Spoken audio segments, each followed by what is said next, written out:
Olá a todos, sejam muito bem-vindas e bem-vindas ao nosso canal, que a paz e o amor do Mestre Jesus continuem nos envolvendo hoje e sempre. Hoje nós vamos conversar um pouquinho, vamos refletir um pouco sobre a confiança. E para entrarmos nesse tema, vamos conversar aqui sobre um caso que aconteceu na Seleção Brasileira de Futebol de 1970, que inclusive esse ano estamos comemorando 50 anos dessa conquista tão importante para o futebol brasileiro, o tricampeonato. O que aconteceu naquela época, há 50 anos? Em 1969, o técnico da seleção brasileira era João Saldanha. E havia um dos jogadores que estava jogando muito mal na época, que era o Tostão. E o João Saldanha, na descrição do Tostão, foi procurá-lo para entender assim, puxa, o que está acontecendo? O que está havendo? Nas palavras do Tostão, o João Saldanha chegou para ele e falou assim, qual o problema? E aí, Tostão disse o seguinte, numa entrevista aqui, num depoimento ao jornal Folha de São Paulo, num especial sobre os 50 anos dessa seleção, da conquista do Tri. Tostão fala o seguinte, o problema é que eles acham, e esse acham é a imprensa esportiva, dirigentes, pessoas que envolvidas aí ao futebol. O problema é que eles acham que eu tenho que ser reserva do Pelé. Aí João Saldanha virou para mim e falou assim, a partir de hoje, você é o titular absoluto. Mesmo se você jogar mal, não sai do time. Você vai ser titular ao lado do Pelé. Então o que o Saldanha estava fazendo naquele momento? Dando confiança ao Tostão, que era um excelente jogador. E aí o Tostão fala que depois daquela conversa, ele disse o seguinte, foi a melhor fase que eu tive na seleção brasileira. Foi em 1969, nas eliminatórias com o Saldanha. Eu fui o artilheiro da seleção, foi o meu auge na seleção, em termos individuais. Foi quando eu mais brilhei, mais joguei, mais fiz gols e mais dei passes, fala aqui o Tostão. Lembrando que depois, em 1970, na própria Copa do Mundo, o Tostão teve um desempenho muito importante numa das vitórias mais difíceis da seleção brasileira, que foi contra a Inglaterra, que era então campeã do mundo. O Brasil ganha por 1-0 e o lance que dá origem ao gol do Jairzinho começa com vários dribles que o Tostão faz. Então vejam que interessante como essa questão da confiança ela é muito importante e como isso, de alguma maneira, reverteu num bom desempenho em campo e graças a isso, também a isso, claro, foi possível a seleção brasileira ganhar aí o título, o tricampeonato. E a confiança, claro, como vocês já perceberam, realmente é o nosso tema de hoje. E o nosso tema que está escrito também na primeira carta atribuída a Pedro, lá no capítulo 5, versículo 7, que diz o seguinte, lançai nele toda a vossa preocupação, porque é ele que cuida de vós. Quem é esse nele? O nele aqui é Deus, é o plano espiritual maior, são os nossos benfeitores espirituais. Então lançai nele toda a vossa preocupação, porque é ele que cuida de vós. Mas se nós não temos aqui um Saldanha, um João Saldanha, para nos dar confiança, como narrou o Tostão, nós temos Deus, e o plano espiritual maior para nos amparar, nos dar confiança e coragem para seguirmos aí adiante. Mas nós precisamos acreditar, precisamos ter fé. Caso contrário, o que vai acontecer? Vai acontecer algo que aconteceu também com Pedro, mas dessa vez está narrado num episódio muito significativo, que vocês devem conhecer, porque é muito famoso. Está lá em Mateus e está em Marcos. Os dois evangelistas narram esse caso, que nós vamos ver aqui o de Mateus, que está no capítulo 14, versículo 25. Jesus fica em terra e os discípulos pegam o barquinho e vão lá pelo mar da Galileia. Por volta das 3 da manhã, Jesus aparece andando sobre as águas. E os discípulos olham aquilo e ficam horrorizados, apavorados, pensam que é um fantasma. Aí Jesus chega e fala, olha, calma, não tenho medo, coragem, sou eu. Aí Pedro faz o seguinte, faz uma pergunta para Jesus, ele estava meio desconfiado. Senhor, se és tu, manda-me ir ao teu encontro, caminhando sobre a água. E aí Jesus respondeu, claro Pedro, venha. Demorou. Pedro então desceu da barca, botou o pezinho na água, os 2 pezinhos e foi. E começou a andar sobre a água. Estava indo tudo bem. Mas em um determinado momento, ele estava indo lá em direção a Jesus, mas aí ele ficou com medo, diz o Evangelho. Ficou com medo. Começou a sentir o vento e aí ele passou a não acreditar, começou a afundar e começou a gritar também na sequência, porque ele estava afundando e ia morrer afogado. E aí ele começa, Senhor, salva-me! E aí Jesus chega perto de Pedro, estende a mão, segurou Pedro e lhe disse, homem fraco na fé, por que você duvidou? Ou seja, faltou confiança a Pedro.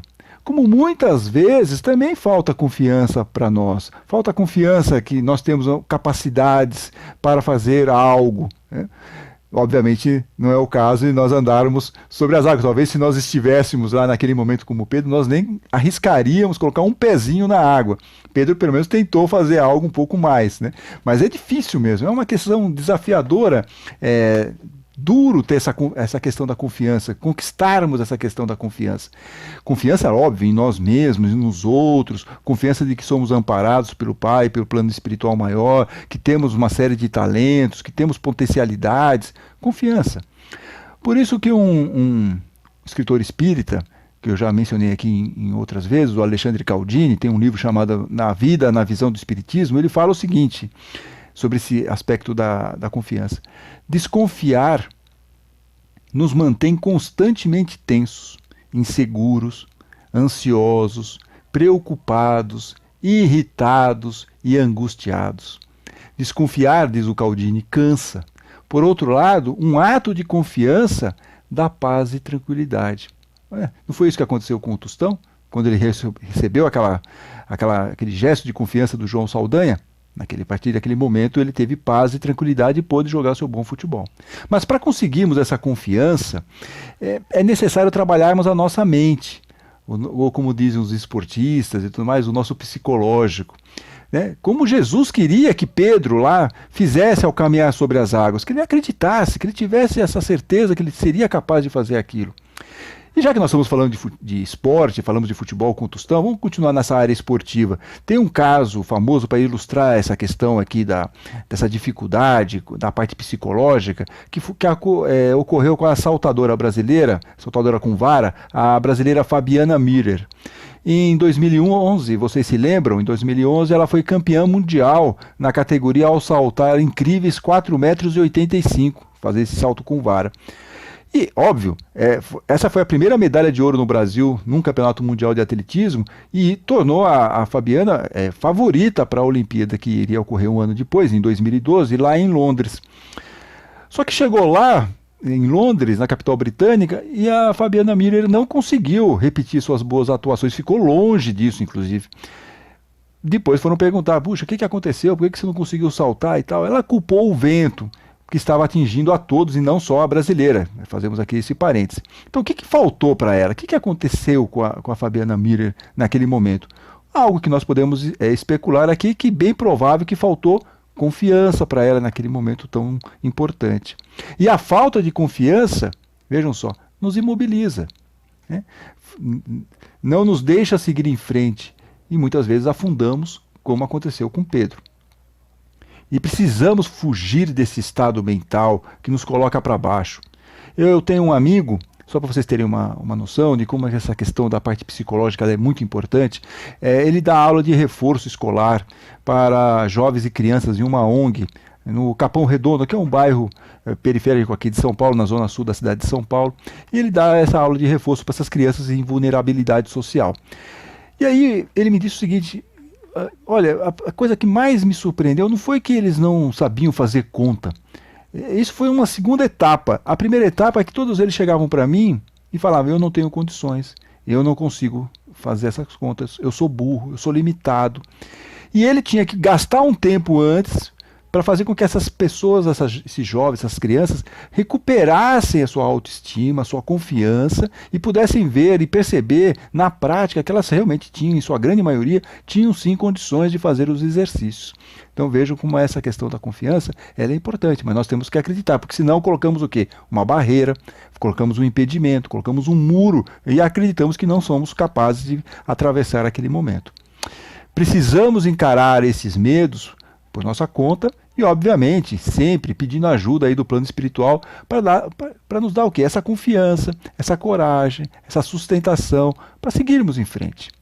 Eu vou contar aqui um outro caso que é bem interessante, que eu me lembrei ao ouvir o ex-presidente norte-americano, na verdade, o Barack Obama. Ele falou recentemente, fez um discurso, que inclusive foi um sopro de bom senso aí, né, nesses momentos que nós estamos vivendo. E ele comentou sobre as manifestações, contra a discriminação racial, que vocês devem ter acompanhado na televisão, no noticiário. Ele comentou sobre isso, que estavam ocorrendo lá, essas manifestações, tanto nos Estados Unidos como em outros países. E ele celebrou que os jovens estavam lá nas ruas, que os jovens estavam participando ativamente dessas manifestações. E lembrou de Martin Luther King, que realmente ele começou cedo sua luta pelos direitos civis dos negros, aos 25 anos, Martin Luther King, né? Porém, não foi uma caminhada fácil do ganhador do Prêmio Nobel da Paz de 1964, não foi.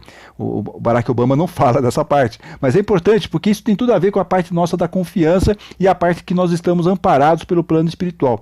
Eu explico. Tem uma autobiografia escrita, obviamente, pelo Martin Luther King, e lá no capítulo 8, a violência de homens desesperados. Percebam só o que ele conta lá para nós. Ele está dizendo que ele começa a liderar esse movimento, quando lá estava com seus 25 anos, tinha acabado de nascer uma filhinha dele, a primeira filhinha, e lá em dezembro de 1955, ele estava liderando então um manifesto, um boicote aos ônibus na cidade de Montgomery, no estado do Alabama, no sul dos Estados Unidos, por causa da segregação. Os negros norte-americanos naquela cidade não podiam pegar o ônibus, só podiam entrar e ficar em determinados lugares, e ainda assim se houvesse vaga, porque as vagas eram preferenciais aos brancos. Então houve um boicote ao sistema de ônibus da cidade. Por causa disso, ele começou a receber muitas ameaças de morte, tudo mais. Mas uma ligação, às 3 da manhã, num determinado dia, o derrubou. Uma ligação, às 3 da manhã. Foi a gota d'água. E aí, ele foi atender essa ligação, às 3 da manhã, na cozinha, atendeu, foi mais uma ameaça e tal. E ele conta aqui na autobiografia dele: eu estava prestes a desistir. Fiquei pensando em como sair daquela situação sem parecer um covarde. Com as mãos na cabeça, me inclinei sobre a mesa da cozinha e rezei em voz alta. As palavras que dirigi a Deus no meio daquela noite ainda estão nítidas na minha memória. Então reparem que você tem condições de conversar com Deus, com o seu plano espiritual. Você não precisa estar num local todo preparado. Ele estava às 3 da manhã na cozinha da casa dele, num momento realmente perturbado. Ele estava muito preocupado, ele estava querendo encontrar uma maneira de escapar daquele momento em que ele estava liderando aquele boicote lá na cidade de Montgomery. Ele estava querendo fazer isso. E naquele momento ele estava se sentindo completamente abandonado. Ele faz uma prece, ele faz uma conversa com Deus. Como foi essa conversa? Ele conta aqui para nós: Senhor, estou aqui tentando fazer o que é certo. Acho que estou certo. Estou aqui defendendo aquilo que acredito que seja certo. Mas devo confessar, Senhor, que agora eu me sinto fraco, vacilante. Estou perdendo a coragem. Agora tenho medo. Minha força está no fim. Não me restou nada. Cheguei a um ponto em que não posso aguentar sozinho. O que estava acontecendo com Martin Luther King nesse momento, quando ele está lá às 3 da manhã na cozinha? Completamente vulnerável, sem confiança alguma de que ele poderia continuar liderando aquele processo todo. Aí o que acontece? Ele faz essa prece e acontece um negócio na sequência que é sensacional e que ele conta aqui para nós. Senti uma voz interior dizendo: Martin Luther, defenda o que é certo, defenda a justiça, defenda a verdade e saiba, eu estarei com você por toda a eternidade. Ele recebe essa mensagem, ele ouve isso, né? Nas palavras dele aqui: naquele momento de fraqueza, ouvi a voz de Jesus. Ele acha que foi Jesus. Tudo bem, não tem problema. Provavelmente foi um mentor dele, foi um benfeitor espiritual, do plano espiritual maior, que foi dar esse consolo, dar essa tranquilidade para ele naquele momento. Mas enfim, ouvi a voz de Jesus dizendo para eu me acalmar e continuar na luta. Ele me prometeu jamais me abandonar. Naquele momento vivenciei a presença do Divino como nunca antes. Quase imediatamente, meus temores começaram a se afastar. Minha incerteza se foi, diz aqui o Martin Luther King. Eu estava pronto para enfrentar qualquer coisa. A confiança dele foi restabelecida, totalmente com juros e correção monetária, como se diria antigamente. Graças ao quê?